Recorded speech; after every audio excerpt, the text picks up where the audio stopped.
Hello and welcome to the Trading Through Coronavirus podcast from Business West. It's been almost 2 weeks now since the Chancellor of the Exchequer Rishi Sunak announced his massive package of business continuity support to help companies and employees throughout the UK during this time. Earlier I spoke to Claire Ralph from the Business West policy team and former tax advisor to find out how this was being received by local businesses. There's a couple of schemes that benefit business depending on whether they are employers with employees or whether they are self-employed businesses, so sole traders or traditional partnership businesses. The first that was announced by the Chancellor nearly 2 weeks ago was the job retention scheme. That's the scheme for employees and employers where employees can be furloughed, which is a technical term, which means retained on payroll during a period where there is actually no work for the employee worker to do.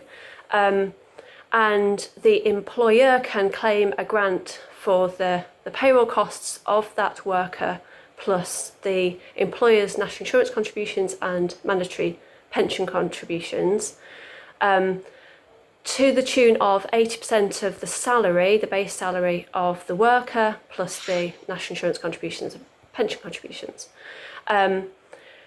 The employer can top up the worker's salary to the full 100%, but the grant that the government has made available to employers is capped at 80%, and it's also capped at £2,500 per calendar month.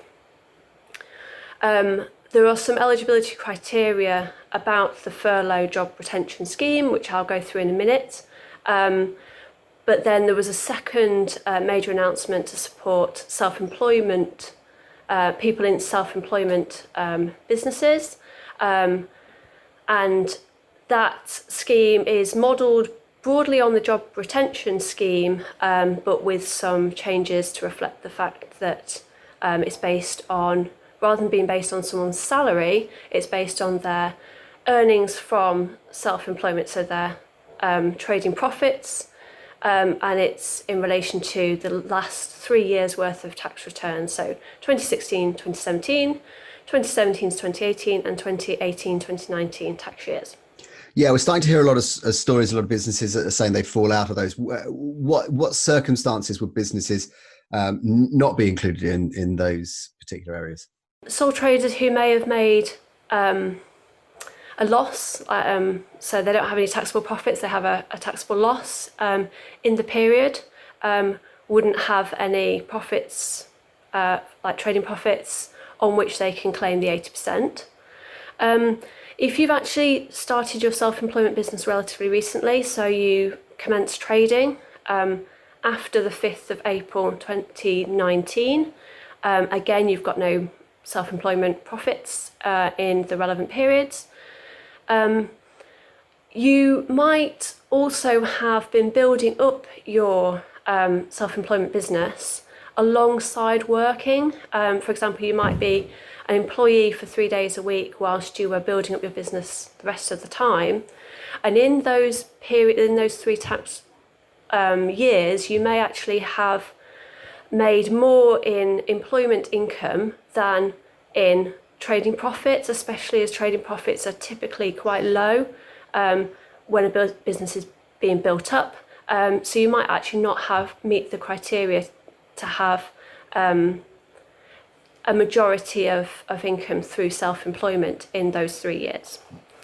There are a couple of other exceptions. So if you had quite good profits, quite high profits, over £50,000 per year in those 3 years, because your profits were weirdly high during that period, and then your profits have fallen since the end of the 2018-2019 tax year, you also won't qualify for the self-employment scheme, and it doesn't really matter at all what your profits were like in the 2019-2020 tax year, which finishes on Sunday, nor does it matter what you expect to make in self-employment profits for next year, 2020, 2021. You may, I think the last category is relatively minor, but if you've ceased trading for any period unrelated to COVID-19, and therefore you weren't actually trading at some point in the 2018-2019 tax year, you also will not qualify. What about businesses that are effectively kind of single director, potentially freelancer, business or sole trader operating as a limited company?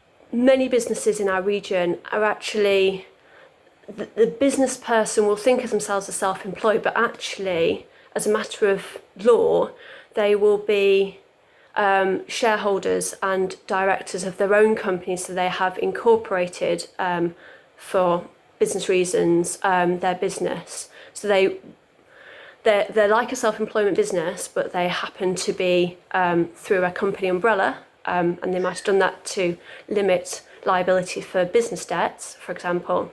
And if they are a shareholder director of their own company, they will fall out with the self-employment scheme because they're strictly not self-employed, and they could potentially fall into the job retention scheme. Are there any restrictions regarding employment dates for these schemes? Employees of a business where the scheme, the PAYE scheme, was not actually set up by the sort of trigger date for the scheme's operation, which is the 28th of February 2020, any employees under a PAYE scheme that wasn't set up by that point are not eligible. Nor are employees who were laid off after the 28th of February who have not been rehired by the business subsequently. Any employees whose costs are met by public funding, the government's indicated that they don't expect employers on the basis that they're already getting the funding for those employees to use the furlough scheme. And also if employees were hired after the 28th of February or before the 28th of February, but they were on unpaid leave or statutory maternity pay, or they were on statutory sick pay at the time, the 28th of February, they will also not qualify for the grant. That feels quite a kind of complex series of set of parameters, that businesses have got to get their head around. Do you think that government has been clear enough about this? Unfortunately not. It's not clear. These schemes have clearly been devised at quite short notice, and we're working with other chambers through the British Chambers of Commerce and other business groups to actively seek clarification on a number of these kind of quite important points, because businesses need that clarity in order to make those decisions about whether to furlough staff, whether they're entitled to claim the grant, when that grant's going to arrive, and also the fact is that this support is required now, and the cash flow for some of our businesses who are in the most vulnerable sort of sectors to actually bridge the cash flow gap between paying out the employee's salary if they've been furloughed and actually claiming the grant back from the government, and the same for the self-employment scheme. Any further delay is clearly going to be very difficult for our businesses to manage their way through. So that the need for support now and the need for clarity now cannot be overemphasised. Thank you for that, Claire. And we'll be updating you as and when this story develops or we get some more instructions. Don't forget to subscribe to this podcast through whatever means you get it, or subscribe to our various channels, and check out the website tradingthroughcoronavirus.co.uk, or follow the hashtag tradingthroughcoronavirus. Thank you very much.